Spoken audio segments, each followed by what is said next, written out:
orang pada waktu itu memang banyak yang mendukung Bung Karno pada waktu itu. Tetapi secara pelan, tapi pasti karena DPR itu sudah dilumpuhkan, Bung Karno lalu menjadi cenderung dan mulai sewenang-wenang, ya kan, menahan Hamka, Lubis, ya Mohtar Lubis, macam-macam lah banyak yang ditahan di situ tanpa proses hukum pada waktu itu. Bung Karno mendapat dukungan juga dari masyarakat ini biar negara ndak kacau, dah percaya pada Bung Karno kan gitu. Waktu zaman saya anggota DPR begitu. Itu sebabnya ketika saya dulu dari anggota DPR ke MK, saya kan harus laporan harta kekayaan LHKPN. Sudah saya hitung, loh kok saya jadi kaya sekali, saya bilang. Saya kan nggak pernah lihat. Pak Mahfud kaget betulan melihat. Kaget betul saya, Pak. Saya mau lapor ke KPK jadi takut. Dari mana nih harta saya kok banyak sekali? Ketika Anda lihat buku rekening tabungan Anda di situ? Iya, selama itu kan saya tidak pernah buka, karena itu langsung di-store kan. Oh, oke. Nggak pernah ngitung jumlahnya, pokoknya masuk gitu langsung di-store oleh DPR. Dan Pak Mahfud menggunakan gaji dari variabel lain lah ya? Daripada saya diributin oleh KPK, saya tanya ke DPR. Ini kok rekening saya banyak sekali? Wah, memang begini Pak, ini yang di-store ke rekening Bapak sekian, yang diterima langsung sekian, itu memang segitu uang Bapak. Lalu, karena tidak mungkin seorang wamen bisa ditangkap tanpa ada tanpa persetujuan. memberitahu lebih presiden. Oh, nggak mungkin itu ya? Nggak mungkin. Okay. Tidak mungkin. Memberitahu lebih dulu. Iya, memberitahu lebih dulu. Nggak mungkin. Itu. Nggak masuklah di akal saya seperti Reza Khalid itu jadi tersangka, sekarang buron kalau tidak lapor presiden dulu, kan itu akan menimbulkan kegoncangan politik. Dan presiden berhak tahu untuk itu sebagai kepala negara. Sehingga saya apresiasi Pak Prabowo tidak melindungi, apalagi Ebenezer ini katanya anak buahnya. Gitu. Hukuman itu seumpama tidak bisa terhukum secara fisik, ada namanya dalam ilmu hukum itu ada hukuman yang sifatnya otonom. Kalau hukuman ditangkap oleh KPK, masukkan penjara, digelandang, itu namanya hukuman heteronom. Hukuman yang dipaksakan oleh kekuatan aparat. Tapi ada hukuman otonom, Mas.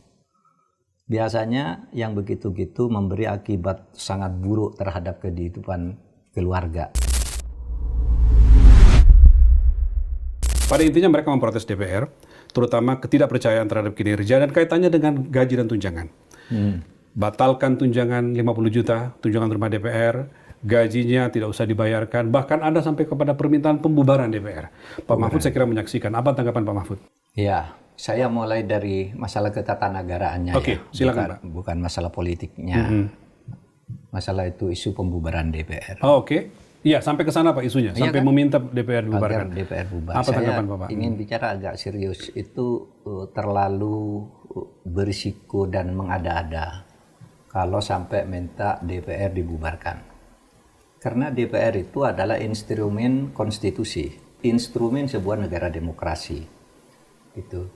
Saya sering mengatakan DPR kita ini buruk, partai kita buruk, tetapi jauh lebih baik kita mempunyai DPR yang buruk dan mempunyai partai yang jelek, becek, gitu, daripada tidak ada partai dan tidak ada DPR. Saya selalu mengatakan gitu. Kita kritik partai, kita kritik DPR, tapi jangan bicara pembubaran DPR. Karena suatu negara demokrasi itu bahaya kalau tidak ada DPR.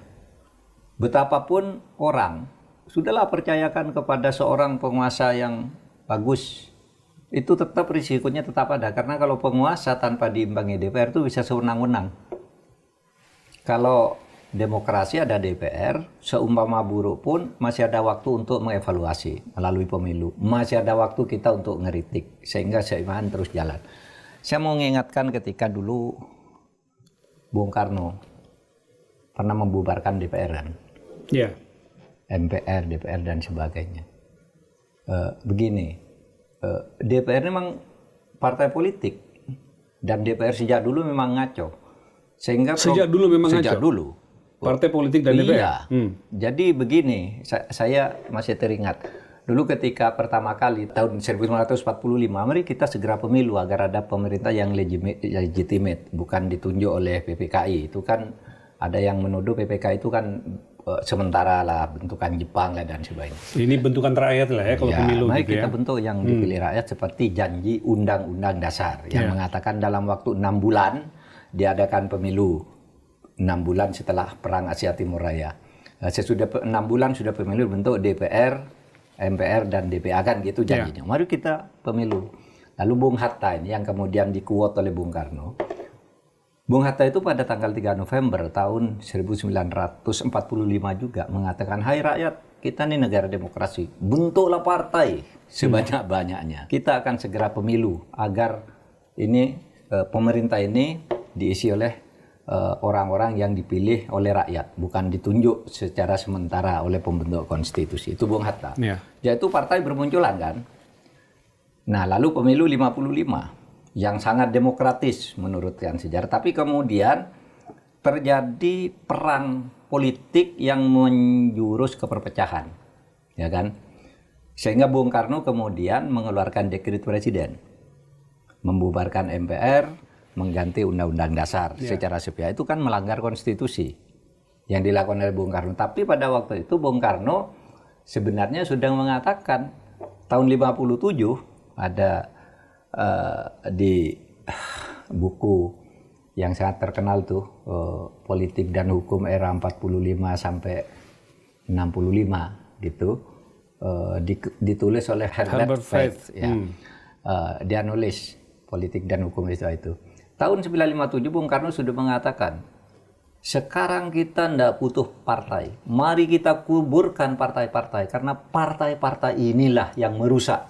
Kata Bung Karno. Kata Bung Karno. Itu ada di buku itu masih tertulis sampai sekarang, bukunya dibaca orang yang belajar hukum. Kita kuburkan partai-partai.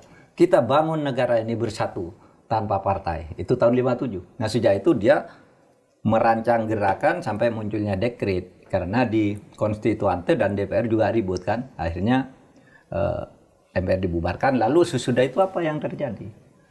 Orang pada waktu itu memang banyak yang mendukung Bung Karno pada waktu itu. Tetapi secara pelan tapi pasti karena DPR itu sudah dilumpuhkan, Bung Karno lalu menjadi cenderung dan mulai sewenang-wenang.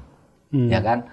Menahan Hamka, Lubis, ya Mohtar Lubis, macam-macam lah, banyak yang ditahan di situ tanpa proses hukum pada waktu itu.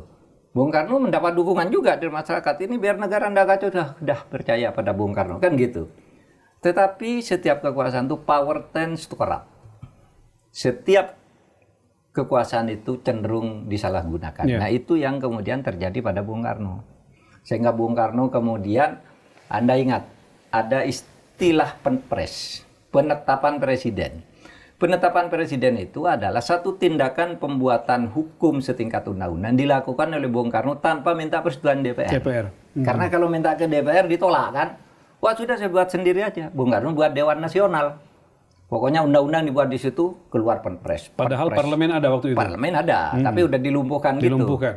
Rapat-rapatnya ada di gubris gitu.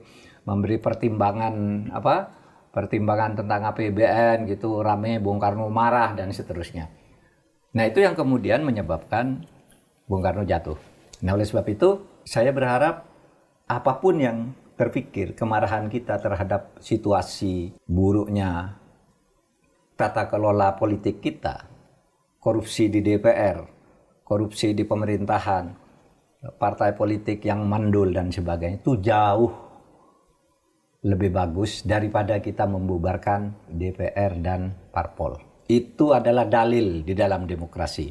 Oleh sebab itu, Mas Rizal, saya berharap mari kita kritik terus nih pemerintah, DPR, koruptor, kita suruh tangkap rame-rame, tapi jangan bicara DPR itu dibubarkan. Tapi itu Mahfud, instrumen konstitusi. Ya, saya mungkin ingin mengatakan bahwa apa yang disampaikan oleh para pendemo kemarin itu ekspresi kejengkelan, Pak. Ya. Ekspresi kekesalan. Karena nggak ada lagi kalimat yang tepat untuk mengatakan bahwa gua nggak bisa terima dengan lu begitu aja tapi dapat gaji sekian, tunjangan sekian, sehingga muncullah bubarkan DPR. Ya, kita pahami. Nah, mungkin realistisnya adalah bagaimana membuat rasionalisasi sekaligus bagaimana meningkatkan kinerja DPR. Menurut Pak Mahfud, bagaimana? Iya, sekali lagi kita anggap itu sebagai ekspresi kejengkelan.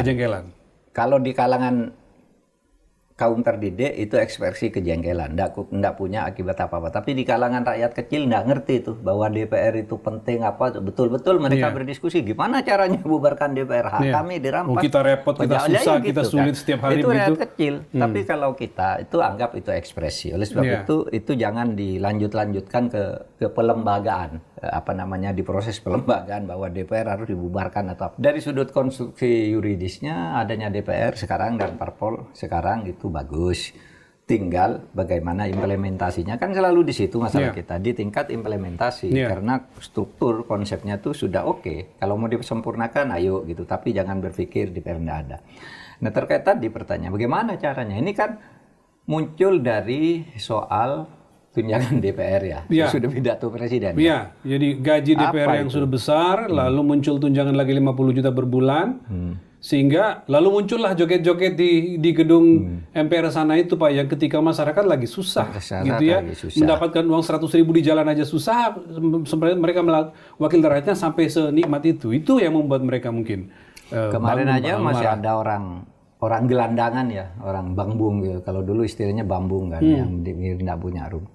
Itu ngais-ngais di tempat sampah itu cari sisa-sisa makanan tahu yang masih digigit baru diambil masuk gitu. Masih banyak orang kayak gitu. Persis. Jadi benar kalau DPR kemudian banyak kritik karena taruhlah agak hedonis juga kan hidupnya mereka. Jadi kita harus maklumi rakyat. Tapi memang menurut saya sekarang nih gaji atau penghasilan DPR itu udah berlebihan ya. Nah, ini menarik. Udah berlebihan. Saya potong sedikit Pak. Bapak menyinggung soal gaji. Kemarin itu Fitra menyampaikan angka dikutip oleh beberapa media.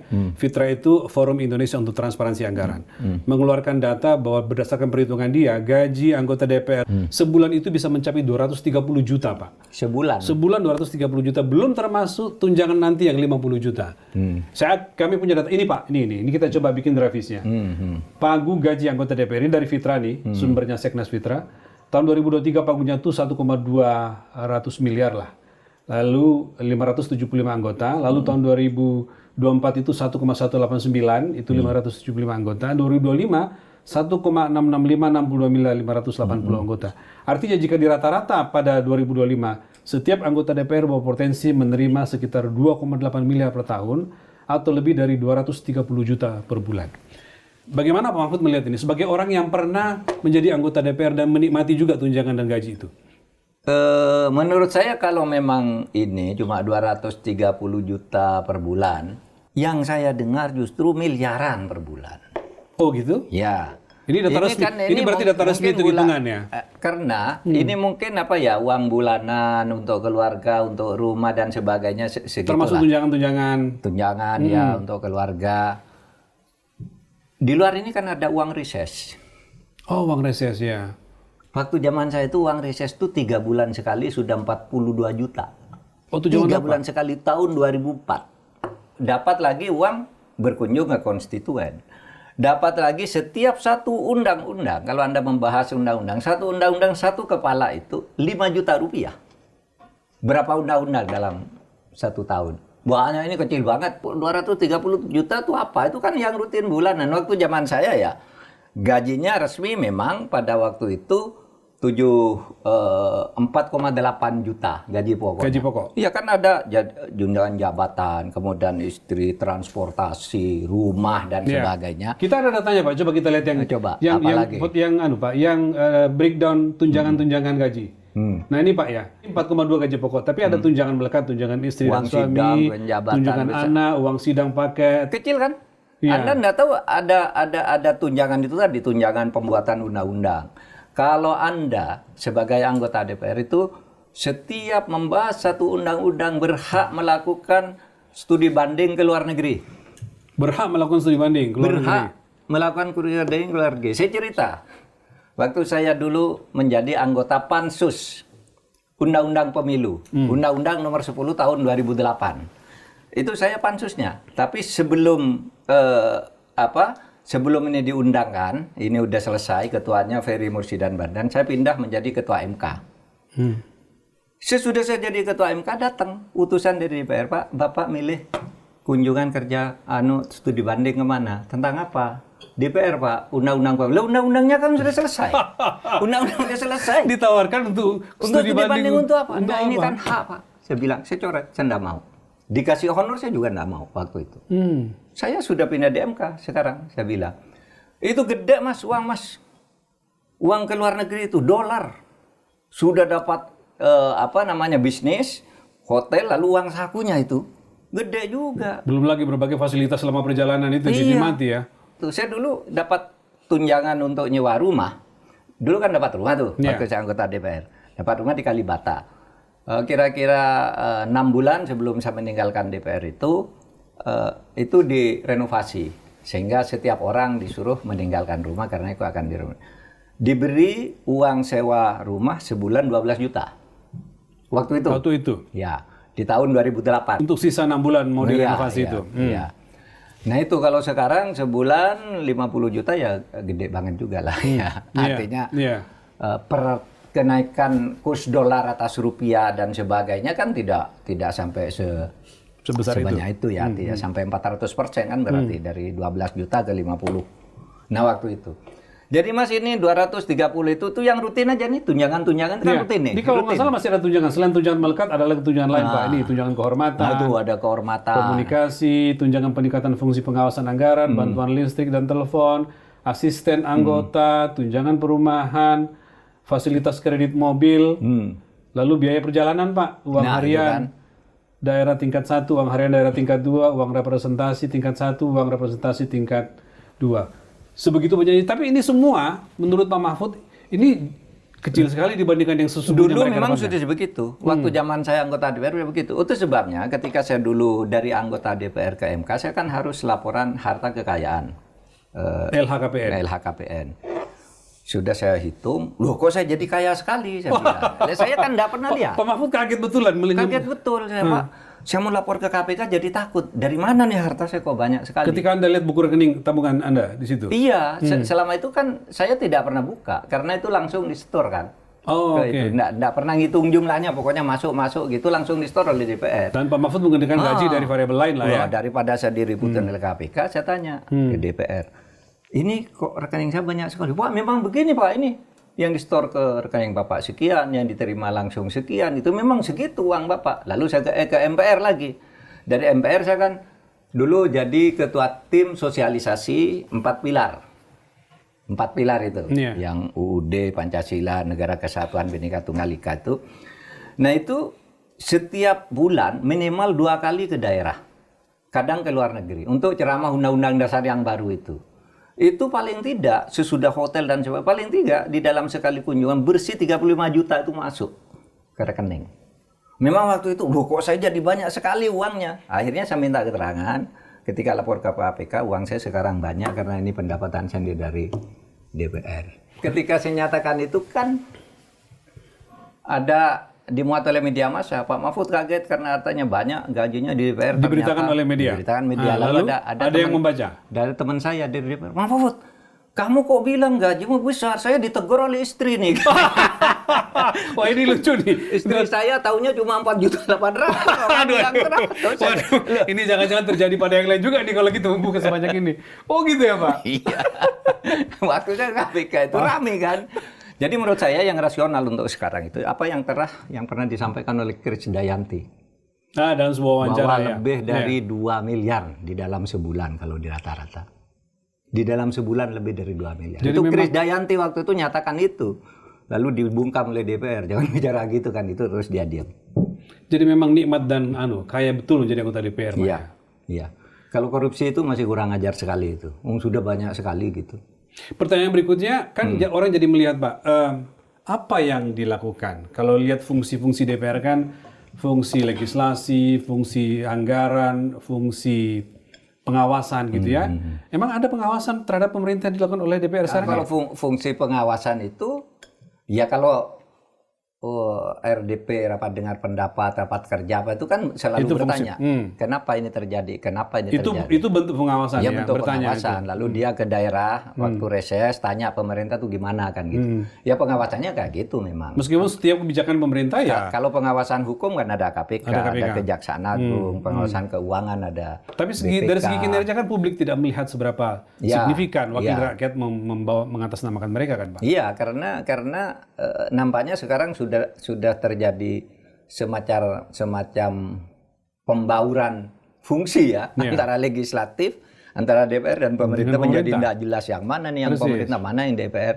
Nah itu yang dikritik dan itu harus diperbaiki, karena tidak boleh DPR itu tidak ada. Kembali ke demonstrasi tadi Pak yang menuntut dibatalkan. Menurut Pak Mahfud setelah melihat angka-angka seperti ini kan fokusnya sekarang pada tunjangan 50 juta per bulan. Karena setelah melihat ini ternyata besar sekali yang sudah didapatkan, tiba-tiba mau nambah lagi 50 juta. Apa yang harus dilakukan oleh pemerintah dengan angka ini?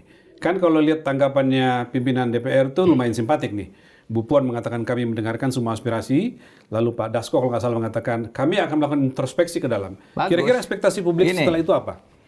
Gini, DPR itu kan mempunyai 3 fungsi. Ya. Fungsi legislasi, fungsi pengawasan, fungsi anggaran.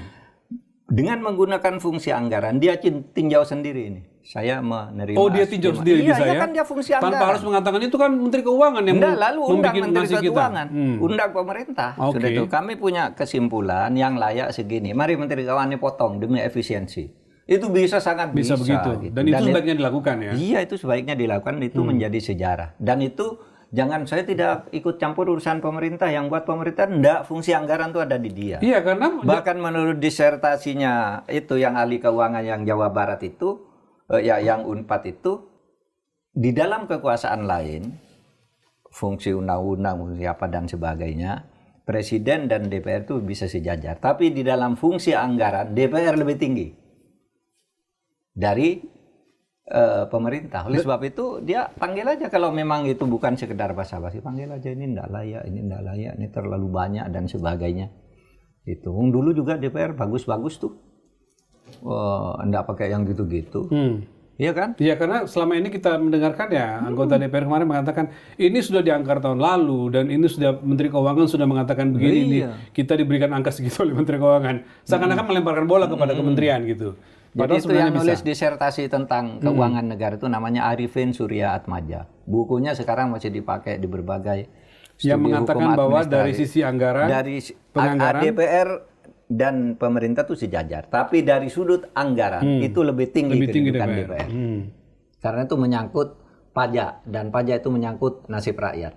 Kan gitu.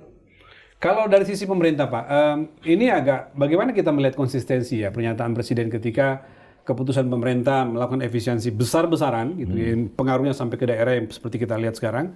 Juga misalnya pemotongan di beberapa titik penting, tantim dihilangkan segala macam. Sementara di DPR-nya diberikan tambahan fasilitas berupa tunjangan. Pak Mahfud melihat bagaimana tuh? Di DPR-nya dan di Kementerian Keuangannya juga, dalam memberi kuota anggaran ke berbagai kontrolnya nampaknya kurang ini ya, penyisirannya kurang kuat sehingga tampak berlebihan juga dalam beberapa sektor ya, seperti pemberian mobil-mobil dinas yang harganya hampir 1 miliar itu untuk apa gitu kan? Mobil yang dulu tuh ada gitu. Saya tidak tahu ya. Saya dulu jadi Menko, ada mobilnya bagus loh. Konon mobil yang pernah dipakai oleh Menko itu ditawarkan ke Menko-nya untuk dibeli murah gitu. Nah, saya enggak beli itu sampai sekarang enggak tahu mobilnya, kan mestinya itu aja kan enggak apa-apa. Untuk menteri-menteri lain maksud saya. Gitu ya. Nah, yang begini nih pemborosan yang luar biasa tuh. Setiap ada pejabat baru, mobilnya baru. Ini baru tuh untuk apa? Saya bilang. Di jabatan pun mobilnya kan jarang dipakai juga. Hanya dipakai ke kantor kayak ini. Kalau keluar dia pakai mobil daerah. Iya kan? Nggak pernah dipakai. Ya Pak, saya balik ke demonya lagi. Nah ini kan kita dengar akan ada lagi demo hari Kamis, tanggal 28 Agustus, Pak Mahfud. Itu organisasi buruh, Pak. Ya, buruh sudah mengatakan akan demo dan biasanya besar, Pak. Karena di berbagai daerah, tidak hanya di Jakarta. Seluruh Indonesia di berbagai tempat lah gitu demonya. Apa ekspektasi Pak Mahfud supaya tidak terjadi korban? Karena kemarin kan terjadi korban, Pak. Ada beberapa yang luka, bahkan jurnalisnya pun juga ada yang kena. Apa mestinya bagaimana pemerintah atau aparat menangani menurut supaya saya berjalan itu baik? Supaya dijadikan momentum untuk pemerintah membuat jalan keluar atas kemelut ini. Kalau misalnya kemelut ini langsung ditanggapi, ya sudah, tuntutan demonstran saya setujui, gitu kan seakan-akan kalah gitu ya. Nah, buruh ini saya dengar itu sudah ada deal bahwa demonya damai dan sebagainya. Nah, di situ aja ada jadikan momentum pemerintah sekarang menyerap aspirasi masyarakat dan buruh. Dengan ini saya mau minta kepada pemerintah bisa tuh minta agar yang sektor ini dipotong anggarannya. Yang pendapatan kami yang ini tidak realistis dan seterusnya. Apalagi DPR ini seharusnya DPR itu tidak perlu anggaran, dia cuma pengawasan legislasi. Anggarannya ya gajinya itu aja. Kalau ke daerah lo ikut membangun daerah, nanti minta juga dana pembangunan desa, dana CSR untuk apa? Itu tugasnya eksekutif gitu. Eksekutifnya aja diefektifkan, itu DPR-nya tinggal ngawasi. Nah sekarang DPR minta anggaran kalau ke daerah katanya untuk konstituen agar besok dipilih lagi kan gitu. Nah pemerintah seharusnya enggak melayani yang kayak gitu. Itu tugas pemerintah semuanya gitu. Nggak perlu lagi ada tambahan-tambahan ya kalau gitu DPR. Sudah cukup dengan yang ada sekarang. Sudah cukup itu tunjangan-tunjangan yang sebulan berbagai hal itu kan udah banyak gitu. Pak Mahfud, tentang lancarnya demo, gimana supaya tidak jatuh korban, ada yang perlu menjadi catatan Pak Mahfud. Misalnya, ya katakanlah muncul lagi dugaan bahwa ini ada dalangnya lah, ada yang membiayai dan segala macam. Wise-kah itu ketika sungguh-sungguh orang meminta supaya DPR mendengarkan suara rakyat gitu? Jujur yang ini yang terjadi tanggal 25 kemarin itu, menurut saya enggak ada dalangnya. Organik itu. Organik ya. Karena sampai tanggal 24 ketika saya ditanya, itu saya mengatakan enggak bakal ini ada demo ini. Karena biasanya ada demo, dulu saya punya pengalaman demo judulnya Jokowi Endgame, ingat ya? Yeah. Jokowi waktu habis. Pak Mahfud jadi Menko Polhukam. Oh iya, waktu Menko Polhukam. Sudahlah, semua udah berpidato, ini tanggal ini Pak Jokowi akan jatuh, semua harus siap-siap gitu. Dari daerah udah siap. Saya bilang, seminggu sebelumnya bilang nggak akan ada demo ini. Karena apa? Kita sudah mendapat analisis dari intelijen. Ini nggak ada korlapnya. Siapa yang mau dicari untuk penggalangan gitu? Nggak ada. Itu kan hanya bentuk semacam lemparan YouTube, kalau sekarang TikTok lah ya. Wah yuk ke sini. Nggak ada kalau dicari siapa nih pengundangnya, siapa penanggung jawab, di mana konsolidasinya. Kan biasanya sudah dipetakan, di sini sekian ribu orang, di sini sekian ratus, di ini kelompok ini. Ada korlap-korlapnya. Nah ini nggak ada. Yang ini juga kan nggak ada.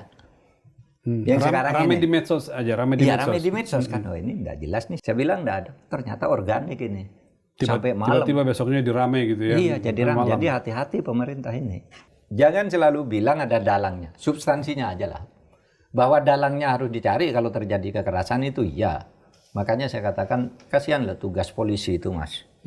Yang di mana itu, yang di Pati ya. Polisi dihajar, ditendang, jatuh, bangun lagi, disiksa lagi itu. Itu kan kasihan polisi. Karena polisi itu prinsipnya saya tunduk pada atasan. Kalau dia menghindar dari itu dipecat, kalau tidak menghindar dihajar coba. Kan berarti atasannya yang harus wise ini mengatur ini kan. Jadi polisi menjadi korban bulan-bulanan. Yang di sini juga kan kemarin. Iya.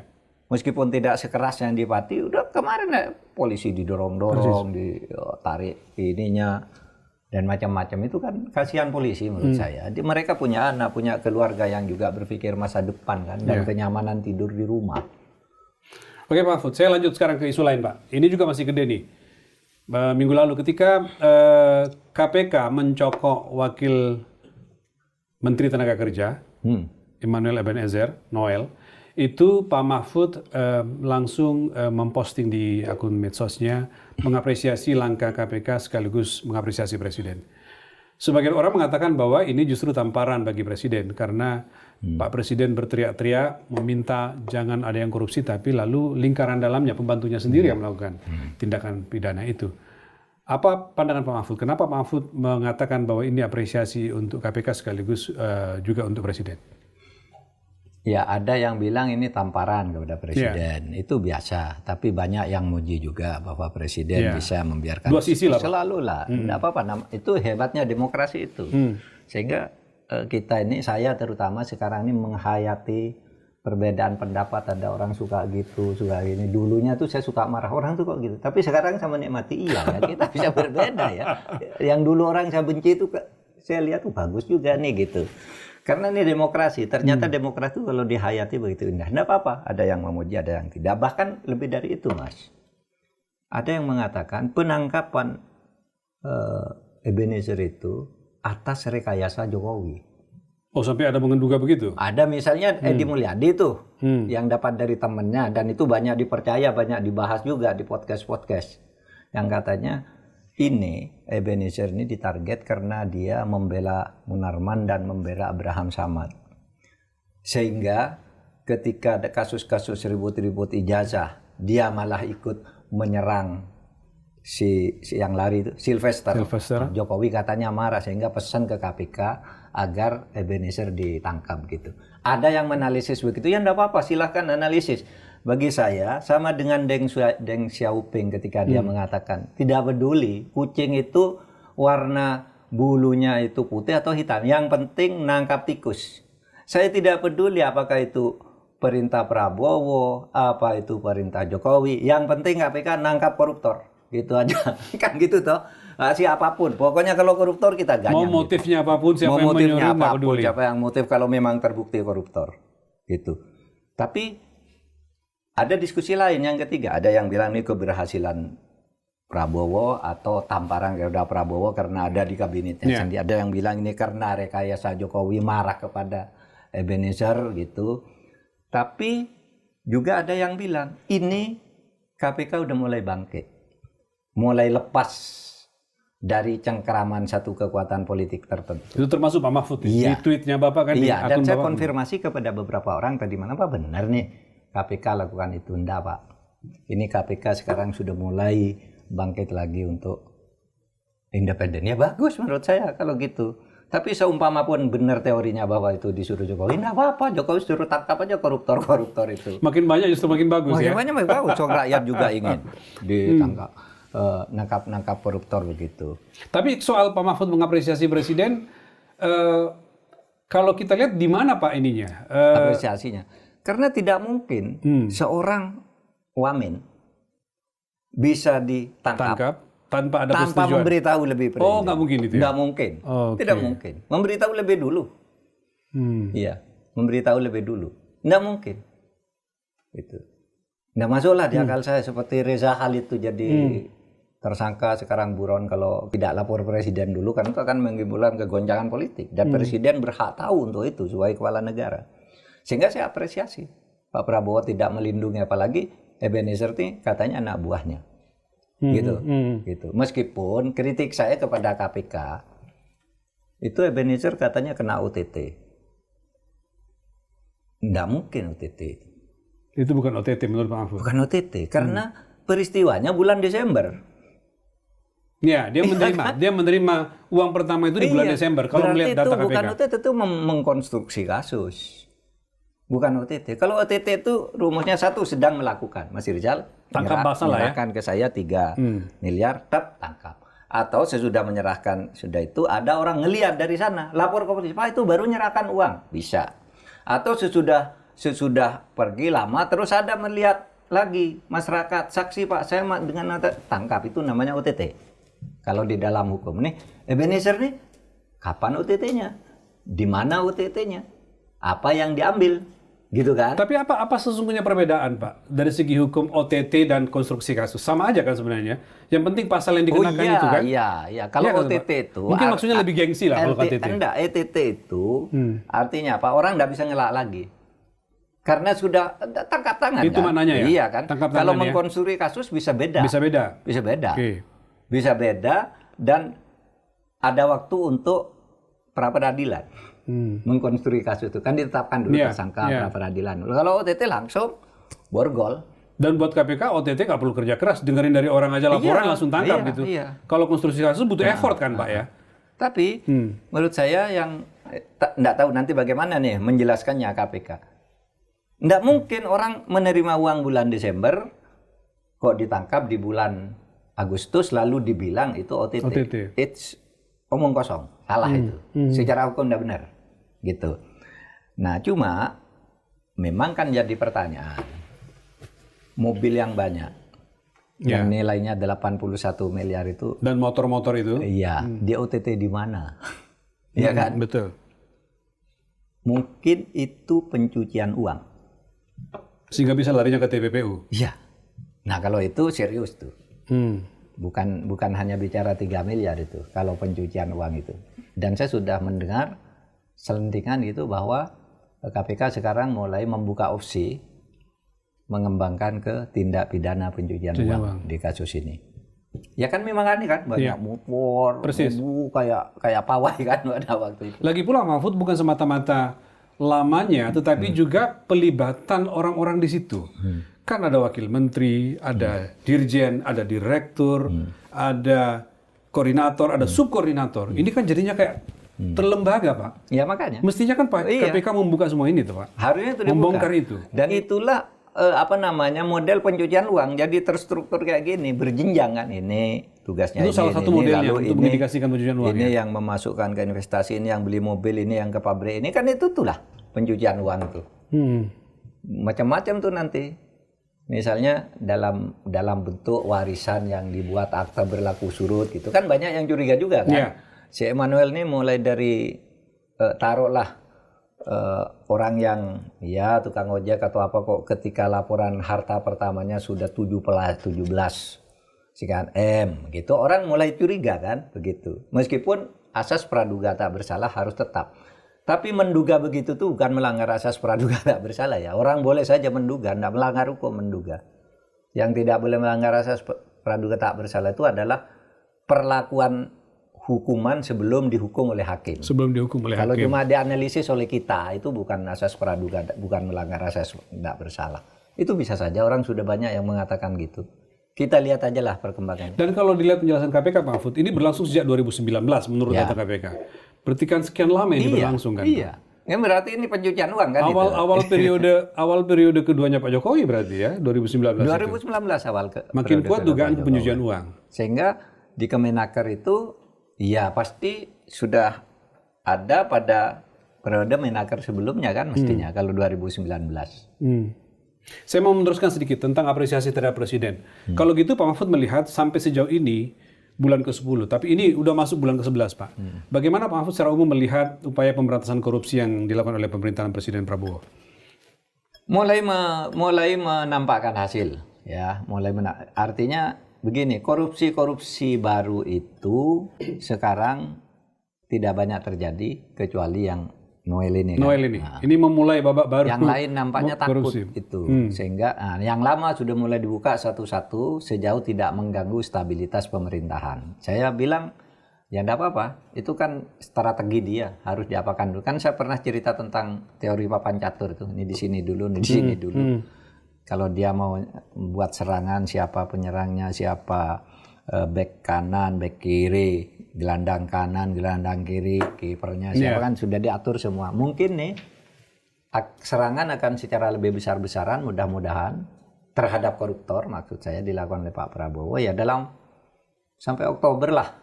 Sesudah itu harus genjot semuanya gitu. Ya karena kita lihat Pak, kalau sekelas menteri, wakil menteri saja sudah terlibat, sementara teriakan Pak Prabowo untuk jangan korupsi segala macam, berarti harusnya ada sesuatu yang lebih keras Pak yang harus kita tunggu dari pemerintahan Prabowo ya. Kritik yang merata dari masyarakat, baik yang kasar sekalipun maupun yang secara halus mengatakan Pak Prabowo ini pidatonya keras tetapi tidak mengontrol pelaksanaannya di tingkat anak buah.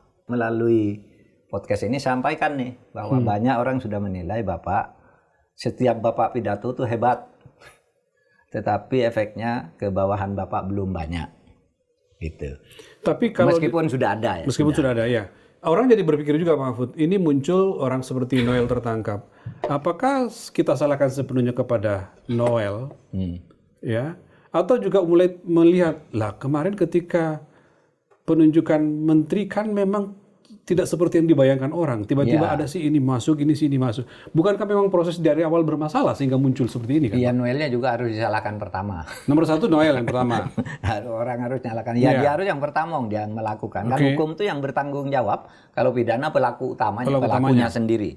Tidak orang yang merekomendasikan. Yang kedua memang yang harus dievaluasi ulang kenapa kemarin orang-orang yang bermasalah gitu. Iya, sejak awal kan orang mempertanyakan itu Pak. Bukan hanya Noel kan. Iya, ada banyak orang yang ada yang sudah mundur juga tidak diduga kasus. Kemudian ada orang yang sampai sekarang tidak jelas apa visinya tentang negara. Persis. Itu harusnya kan dievaluasi ulang. Bukan hanya soal hadiah politik dan sebagainya itu sudah dikatakan banyak orang. Silakan aja itu haknya Pak Pak Prabowo, haknya orang yang menang. Tapi mbok yao gitu ya, ada ukuran-ukuran, enggak sepertinya menyempelikan rakyat gitu kan. Iya. kayak gini disuruh mimpin rakyat kan gitu kan. Persis, kan gitu pikiran orang. Dan kan? bayangkan Mahfud dilantik pada 20 Oktober, lalu Desember sudah menerima uang. 2 bulan, Pak. Malah mungkin menjalankan 1,5 amanah bulan. udah langsung bermain. Malah mungkin 1,5 bisa bulan. jadi, Pak. Kalau nerimanya awal tanggal awal Desember. Persis, Pak. Bisa jadi 1 bulan, 1,5 bulan. Pak Mahfud, Anda kan pernah jadi menteri ya. 2 kali jadi menteri, pernah jadi ketua Mahkamah Konstitusi, pernah di DPR, jabatan-jabatan strategis.